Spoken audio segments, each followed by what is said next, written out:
They say a man's character is revealed by how he treats those who cannot repay him. In 1881 Texas, debts weren't just numbers in a ledger. They were matters of survival, and sometimes death. Keep them quiet. If anyone discovers what we're doing, they'll take everything. What happens when a man bent on collecting what he's owed discovers a secret that changes everything he believes about wealth, mercy, and justice? Mrs. Sullivan, I've come for what's mine. Open this door or I'll break it down myself. Stay until the end to witness a confrontation so powerful, so unexpected, that it challenges everything we think we know about debt, charity, and redemption in the unforgiving West. Before we dive deeper into this powerful story, I need you to do something right now. Hit that subscribe button and notification bell. Why? Because here at The Black Rancher, we're uncovering the untold stories of black heroes who shaped the American frontier, stories deliberately erased from our history books. If you believe everyone deserves to see themselves in America's great narrative, share this video with someone who appreciates powerful storytelling. These forgotten tales of courage, compassion, and moral complexity deserve to be heard. Subscribe now, and let's preserve this legacy together.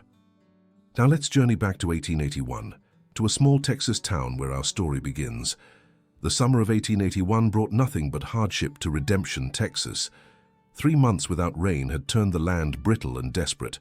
Crops withered in the fields, cattle grew thin, and the town's single well required round-the-clock guards to prevent theft of its increasingly precious water.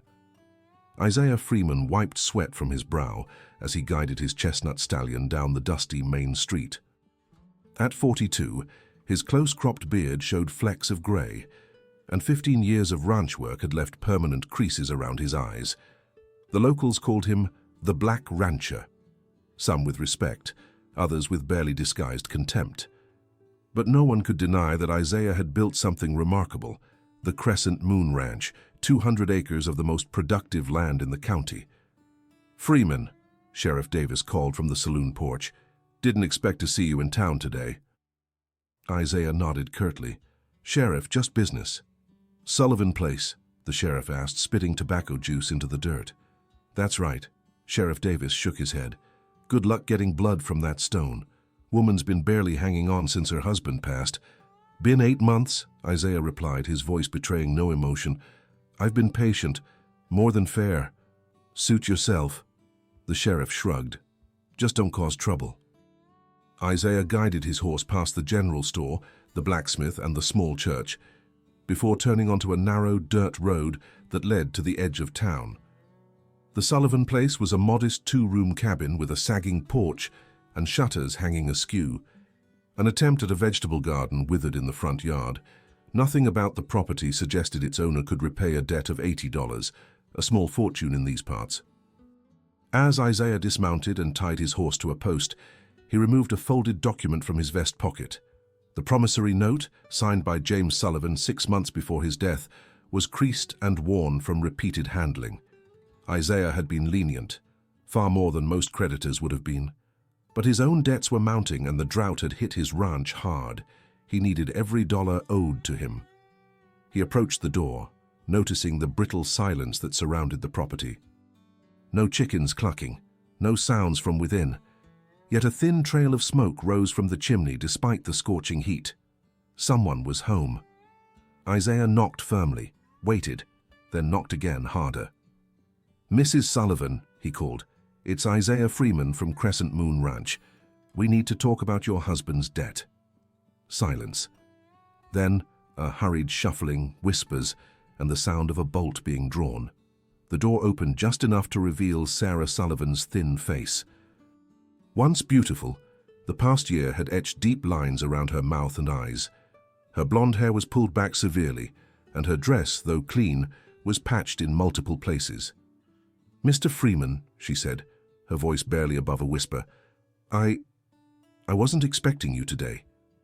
"I sent word last week," Isaiah replied, "about the final payment." "Yes, of course." Her eyes darted nervously behind her. "Could you perhaps come back tomorrow?" "I'm not prepared to discuss this now." Isaiah frowned. "Mrs. Sullivan, I've extended this deadline 3 times already. I need to resolve this matter today." Before she could respond, a crash came from inside the cabin, followed by a child's cry quickly muffled. Sarah's face paled. "Who's in there with you?" Isaiah demanded.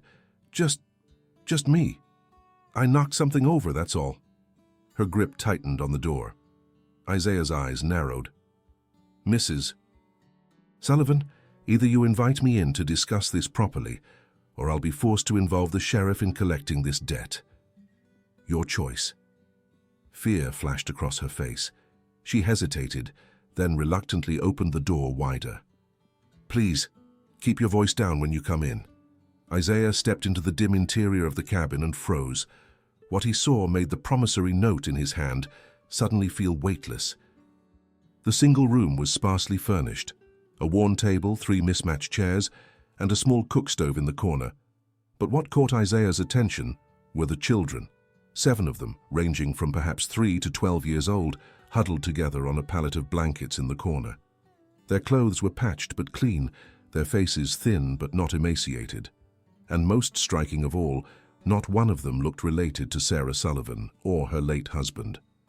The oldest, a boy with copper skin and straight black hair that marked his native heritage, stood protectively in front of the younger children. A small girl with dark skin and tightly curled hair clutched a threadbare doll. Beside her sat twin boys who looked to be of Mexican descent. The remaining 3, all appearing to be white, watched Isaiah with wide, fearful eyes. "Mrs. Sullivan," Isaiah said slowly, "would you care to explain?" Sarah moved quickly to stand between Isaiah and the children. "Please keep your voice down. If anyone in town discovers them here—" "Who are they?" Isaiah glanced at the faces watching him. "Orphans," Sarah whispered. "All of them. Found the first 2, Mary and Thomas, half-starved by the creek last winter after their mother died in childbirth. The rest came one by one. Some left on my doorstep, others brought by people who couldn't or wouldn't care for them." Isaiah looked around the sparse cabin with new eyes. The single bed in the corner, clearly Sarah's, showed signs that she had been sleeping on the floor to give the children the more comfortable space. A pot of thin stew bubbled on the stove, barely enough to feed 2 people, let alone 8. "The town doesn't know." Sarah shook her head vehemently. "They can't know. You've seen how they treat anyone different. A Mexican child, an Indian boy, a colored girl. They'd be separated, sent away, or worse.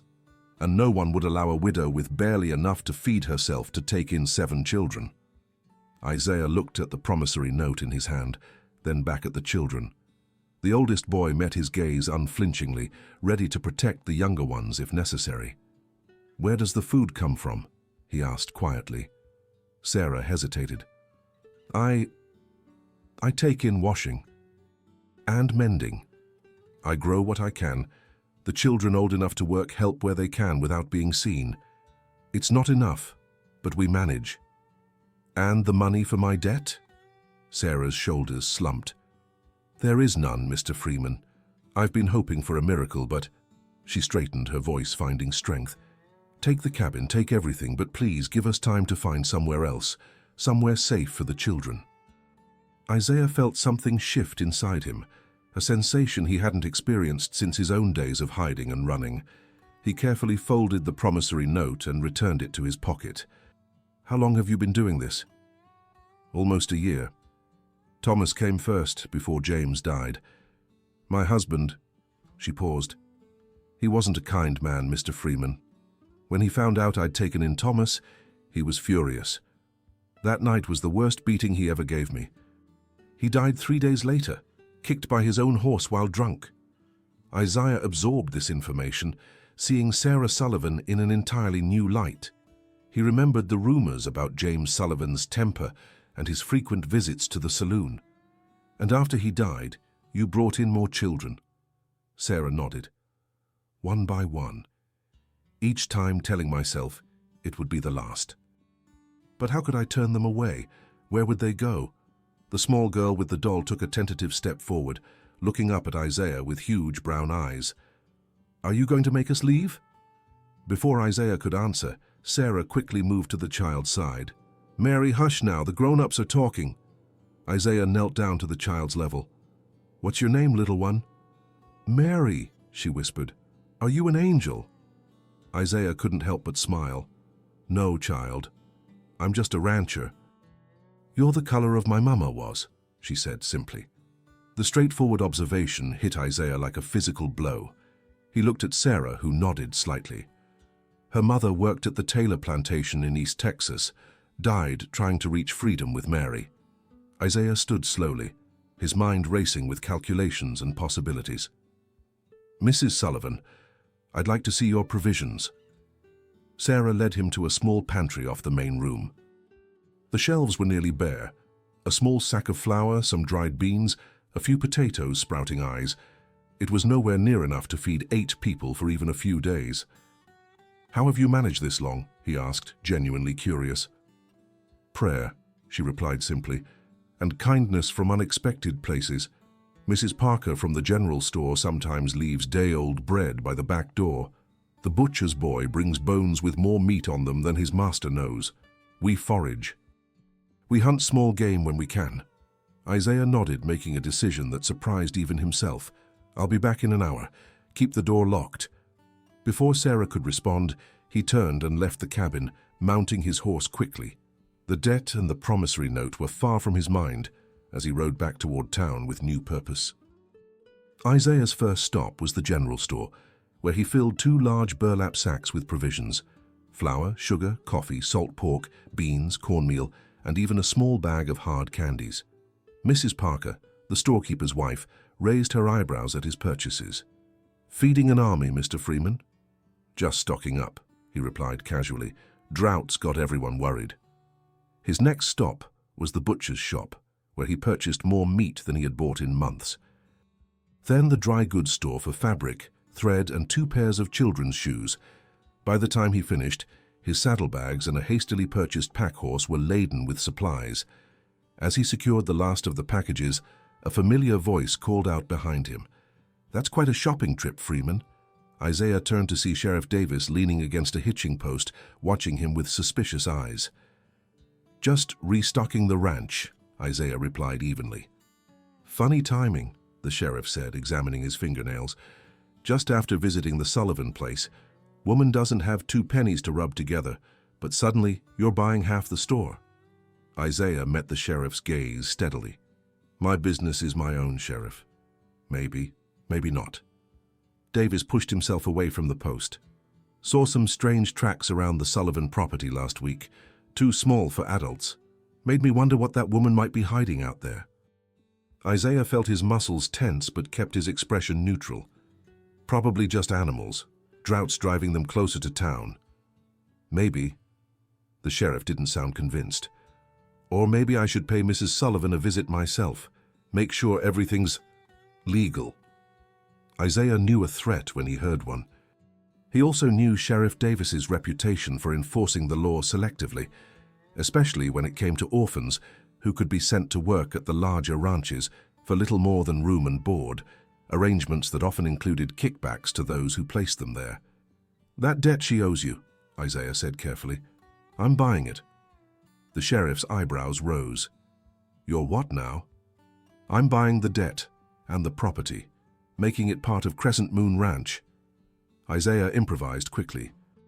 "I need the extra grazing land, and Mrs. Sullivan needs a fresh start. She'll be working for me now, managing the house." Davis studied him for a long moment. "That's mighty generous, or mighty suspicious."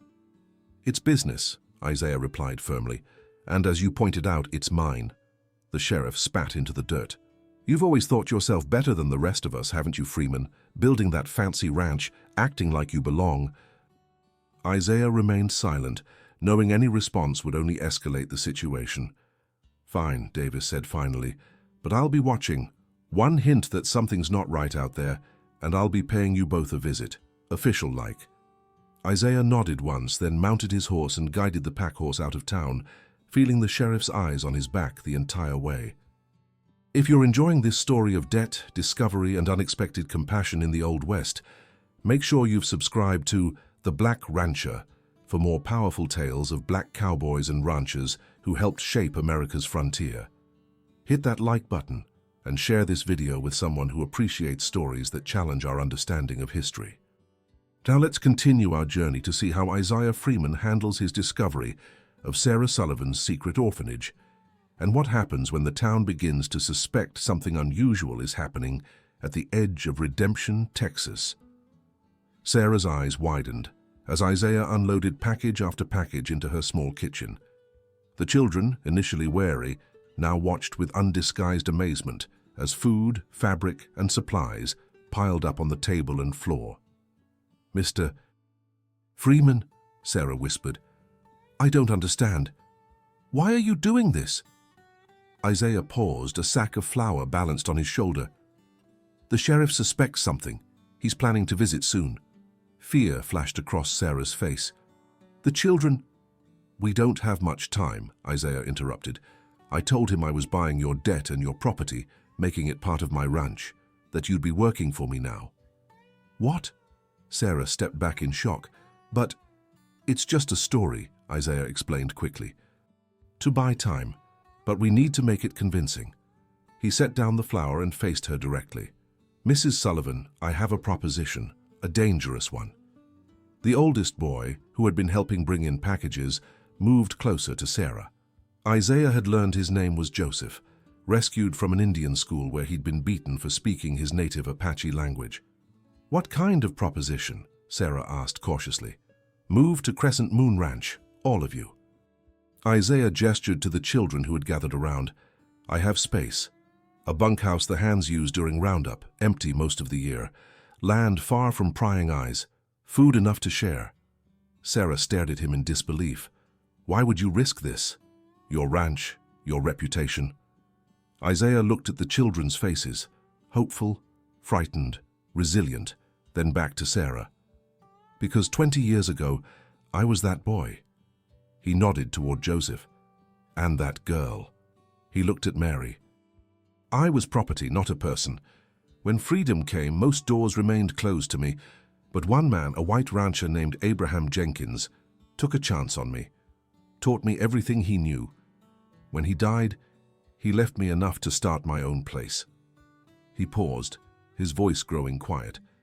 "I promised him I'd pass on what he gave me when the time came." "The town would never accept it," Sarah protested. "A white widow living on a black man's ranch with children of all races? They'd run us all out." "Not if we're careful," Isaiah countered. "Your cabin sits on the edge of my south range. We can say you're still living here, but you'll actually be at the ranch. I have hands loyal to me who'll keep our secret. We can make this work." Sarah looked around her bare cabin, then at the bounty Isaiah had brought, and finally at the 7 hopeful faces watching her. "And my debt to you?" Isaiah pulled out the promissory note and held it over the stove's flame. The paper caught quickly, burning to ash in seconds. "Consider it paid," he said. Tears filled Sarah's eyes. "Mr. Freeman, Isaiah, I don't know what to say. Say you'll help me prepare this place to look lived in, but empty. We need to move quickly before the sheriff decides to pay his visit." For the first time since he'd entered the cabin, Sarah Sullivan smiled, a genuine smile that transformed her tired face. "Children," she said, turning to the group, "pack your things. We're going on an adventure." As the children scrambled to gather their few possessions, Isaiah stepped outside to prepare the horses and wagon he'd brought. The afternoon sun beat down mercilessly, but for the first time in months, he felt a sense of purpose that had nothing to do with cattle, crops, or profit. He didn't notice the figure watching from the distant ridgeline, or the horse turning back toward town. 3 weeks passed quickly. Isaiah converted the bunkhouse into comfortable quarters for Sarah and the girls, while the boys shared a room in the main ranch house. The children, no longer confined to a single cabin, thrived in the open spaces. Joseph showed natural talent with horses. The twins, Miguel and Ramon, proved adept at garden work, and young Mary followed Isaiah everywhere, peppering him with endless questions. Sarah managed the household with quiet efficiency, and for the first time in years, Isaiah's ranch house felt like a home. They developed a system for supply runs and carefully maintained the fiction that Sarah still lived in her cabin, with Isaiah occasionally stopping by to check on his tenant. The ranch hands, most of them former slaves or Mexican vaqueros who had faced their own discrimination, accepted the arrangement without question. As one old cowboy put it, "Ain't none of us got clean hands or simple stories, boss. Least we can do is offer others the same chance we got." But peace never lasts in a world built on secrets. The confrontation came at dawn on a Sunday. Isaiah was checking the southern fence line when he spotted a group of riders approaching, Sheriff Davis at the lead, flanked by 6 men, including Mayor Thompson and James Sullivan's brother, Edward. Isaiah rode out to meet them, stopping his horse directly in their path. "Morning, Sheriff. Quite the riding party you've assembled." Davis's face was hard, his hand resting near his pistol.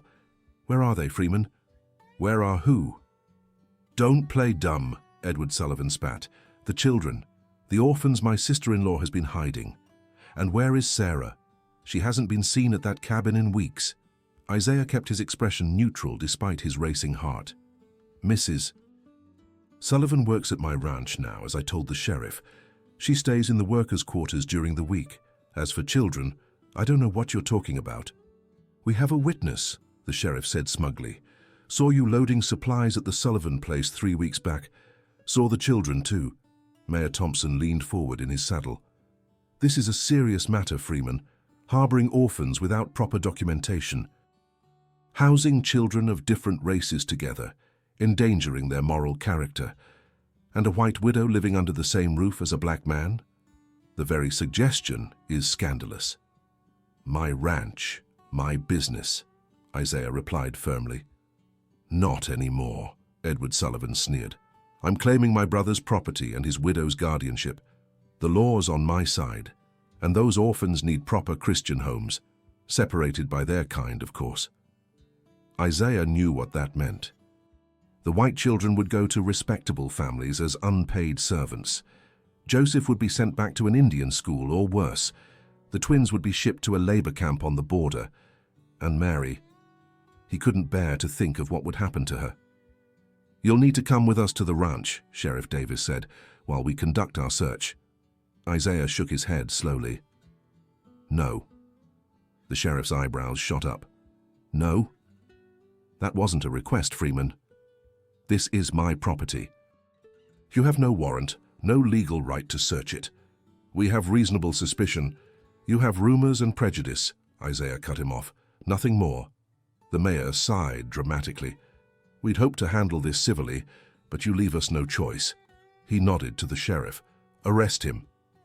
As Davis moved to draw his pistol, a rifle shot cracked across the prairie. The bullet kicked up dirt inches from the sheriff's horse, causing it to rear in panic. "That's far enough," called a woman's voice.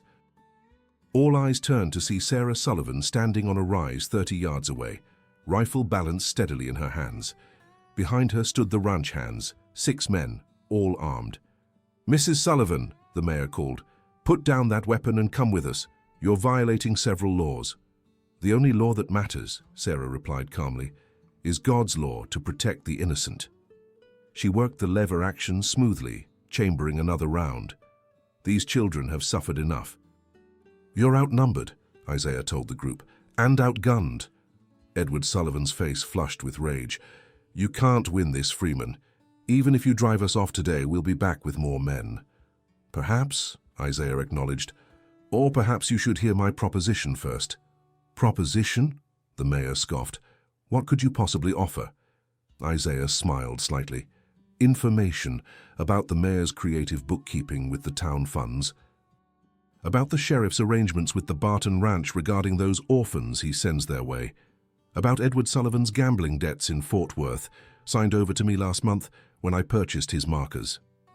The 3 men mentioned exchanged alarmed glances. "That's right, gentlemen. I've been making my own preparations. You each have secrets you'd prefer to keep hidden, just as I have mine." Isaiah straightened in his saddle. "So here's the deal. The Sullivan property officially becomes part of Crescent Moon Ranch. Sarah Sullivan works for me, with her private life her own business. And if anyone asks about children, the answer is simple. There are no orphans here, only family." Silence stretched across the prairie as the implications sank in. Finally, the mayor cleared his throat. And if we agree to this arrangement, then your secrets remain safe. Business continues as usual. And 7 children get a chance at a life they deserve, Sheriff Davis spat into the dirt. And if we refuse, then we'll see whose reputation survives the coming storm, Isaiah replied evenly. Mine may be damaged, but yours will be destroyed. Another long silence followed, broken only by the prairie wind. Stand down, men, the mayor finally ordered. It seems we've had a misunderstanding. As the group turned their horses, Edward Sullivan lingered, glaring at Isaiah. This isn't over, Freeman. Yes, Isaiah replied quietly. It is. Unless you want those gambling markers made public, or worse, called due immediately. Without another word, Edward wheeled his horse around and galloped after the others. Isaiah watched until they disappeared over the horizon, then rode up the rise to where Sarah still stood, the rifle now lowered but her stance no less determined. That bought us time, he said, but they'll be watching closely. Sarah nodded. Then we'll be careful, but we won't stop living. Together they rode back to the ranch where 7 children waited to hear if their family would remain whole, a family forged not by blood, but by choice, mercy, and the courage to stand against a world determined to tear them apart. As the ranch came into view, Isaiah saw Mary running toward them, her face bright with joy, and he felt a certainty he hadn't experienced in years. This was no longer just his ranch. This was his redemption. Thank you for joining us for this powerful tale of debt, discovery, and redemption in the Old West. If this story touched your heart, please hit that subscribe button and the notification bell to never miss our videos on the Black Rancher channel. These forgotten stories of courage, compassion, and moral strength deserve to be told. Share this video with someone who appreciates powerful storytelling that challenges our understanding of American history. The black cowboys, ranchers, and pioneers who helped shape the frontier had stories just like this one, stories of incredible courage, compassion, and moral complexity that history books have too often erased. Until next time, remember, true wealth isn't measured in dollars and debts, but in the lives we touch and the mercy we show when no one is watching. Thank you for watching, and I'll see you in our next unforgettable journey into the untold history of the American frontier.